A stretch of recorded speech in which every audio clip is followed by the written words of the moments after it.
خوش آمدید بلوچستان 24 کے ایک نئے ولاگ سے آپ کی خدمت میں حاضر ہیں۔ آج کے ولاگ کا عنوان ہے تابوت سکینہ کیا ہے اور کہاں ہے۔ تابوت سکینہ ایک صندوق کا نام ہے جو شمشاد کی لکڑی کا بنا ہوا تھا۔ اس صندوق میں حضرت موسیٰ علیہ السلام کا عصا اور ان کی جوتیاں، حضرت ہارون علیہ السلام کا امامہ، حضرت سلیمان علیہ السلام کی انگوٹھی، تورات کی تختیوں کے چند ٹکڑے، کچھ من و سلوہ اور انبیاء علیہ السلام کی صورتوں کے حلیے وغیرہ موجود تھے۔ بنی اسرائیل میں یہ صندوق بڑا ہی مقدس اور بابرکت سمجھا جاتا تھا۔ یہ لوگ جب کفار سے جہاد کرتے اور کفار کے لشکروں کی کثرت اور شان و شوکت دیکھ کر سہم جاتے تو وہ اس صندوق کو اپنے لشکر کے ساتھ رکھ لیتے تھے۔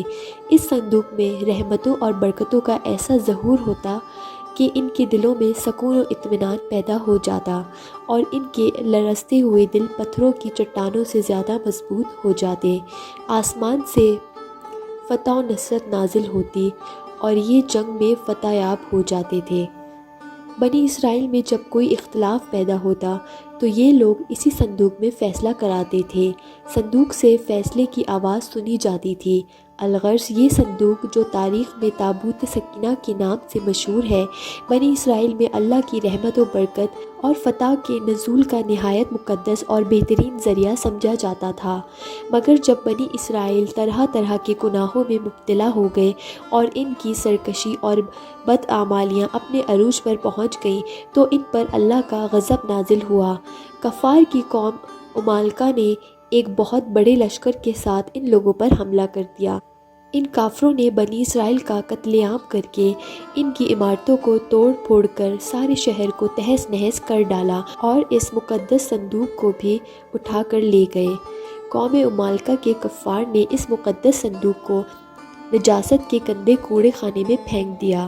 اس بے ادبی کا عمالقہ کے کفار پر یہ وبال پڑا کہ یہ لوگ طرح طرح کی بلاؤں اور بیماریوں میں مبتلا ہو گئے۔ اس سے قوم عمالقہ کے شہر بالکل برباد اور ویران ہو گئے، یہاں تک کہ ان کافروں کو یقین ہو گیا کہ اس مقدس صندوق کی بے ادبی کا عذاب ہم پر نازل ہوا ہے۔ تو ان کافروں کی آنکھیں کھل گئیں، چنانچہ انہوں نے اس صندوق کو ایک بیل گاڑی میں رکھ کر ان بیلوں کو بنی اسرائیل کی بستیوں کی طرف ہانک دیا۔ حضرت شمویل علیہ السلام نے جب نبوت سے سرفراز کیے گئے تو ان کے زمانے میں کوئی بادشاہ نہیں تھا۔ بنی اسرائیل کی قوم نے آپ علیہ السلام سے درخواست کی کہ آپ علیہ السلام کسی کو ہمارا بادشاہ بنا دیجئے۔ آپ علیہ السلام نے حکم خداوندی کے مطابق حضرت طالوت کو بادشاہ بنا دیا، جو بنی اسرائیل میں سب سے زیادہ طاقتور اور سب سے بڑے عالم تھے، لیکن بہت ہی غریب اور مفلس تھے۔ بکریوں کی چرواہی کر کے زندگی بسر کرتے تھے۔ اس پر بنی اسرائیل کو اعتراض ہوا کہ طالوت کا تعلق شاہی خاندان سے نہیں ہے، لہٰذا یہ کیسے ہمارا بادشاہ ہو سکتا ہے؟ اس سے زیادہ تو بادشاہت کے حقدار ہم لوگ ہیں، کیونکہ ہم لوگ شاہی خاندان سے تعلق رکھتے ہیں۔ ایک غریب اور مفلس انسان بھلا تخت شاہی کے لائق کیوں کر ہو سکتا ہے؟ بنی اسرائیل کے ان اعتراض کا جواب دیتے ہوئے حضرت شمویل علیہ السلام نے یہ تقریر فرمائی کہ اس کا تعین میری طرف سے نہیں ہے، بلکہ یہ تو اللہ تعالیٰ کا حکم ہے جس نے اسے بادشاہت کے لیے چن لیا ہے۔ پھر ظاہراً بھی وہ تم میں بڑا عالم ہے اور قوی و طاقتور، شکیل و جمیل، شجاع و بہادر اور لڑائی کے فنون سے بھرپور طرح واقف ہے۔ اللہ اپنا ملک جسے چاہے دے اور اللہ وسعت علم والا ہے۔ اس کی بادشاہی کی نشانی یہ ہے کہ آئے تمہارے پاس وہ تابوت جس میں تمہارے رب کی طرف سے دلوں کا چین ہے۔ اللہ تعالیٰ نے قرآن میں اس واقعے کا ذکر کرتے ہوئے ارشاد فرمایا، جس کا ترجمہ یہ ہے کہ ان کے نبی نے فرمایا کہ بے شک اللہ تعالیٰ نے طالوت کو تمہارا بادشاہ بنا کر بھیجا ہے۔ بولے کہ ہم پر اسے بادشاہی کیوں کر ہوگی اور ہم اس سے زیادہ سلطنت کے مستحق ہیں اور اسے مال میں بھی وسعت نہیں دی گئی ہے۔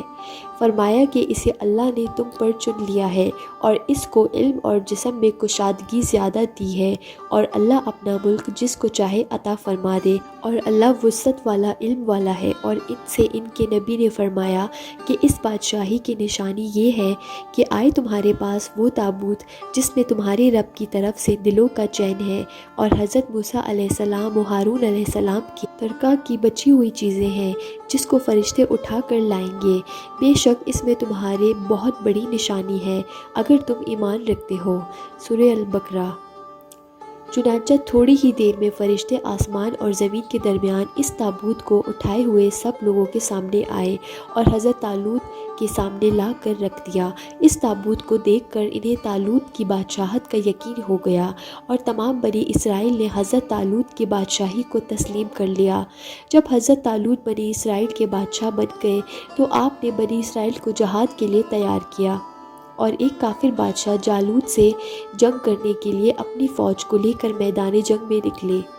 راستے میں حضرت طالوت نے اپنے لشکر سے کہا کہ اللہ تعالیٰ تمہیں ایک نہر کے ساتھ آزمانے والا ہے۔ اس نہر کا نام نہر الشریعہ تھا جو اردن اور فلسطین کے درمیان واقع تھی۔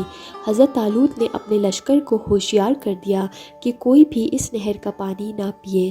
ہاں اگر کسی نے ایک آدھ گھونٹ پی لیا تو کوئی حرج نہیں، لیکن لشکر جب اس نہر کے قریب پہنچا تو پیاس کی شدت سے لشکر کے لوگ نہر پر چھک پڑے اور پیٹ بھر کر پانی پی لیا، مگر ان میں کچھ لوگ پختہ ایمان والے بھی تھے جنہوں نے اس نہر کا پانی نہیں پیا، اور اگر پیا بھی تو ایک آدھ گھونٹ۔ لیکن جنہوں نے پیٹ بھر کر پانی پیا تھا ان کی پیاس تو بجھ گئی لیکن وہ جنگ کرنے کے قابل نہیں رہے۔ لشکر کی 80,000 کی تعداد میں سے 76,000 لوگوں نے پیٹ بھر کر پانی پی لیا۔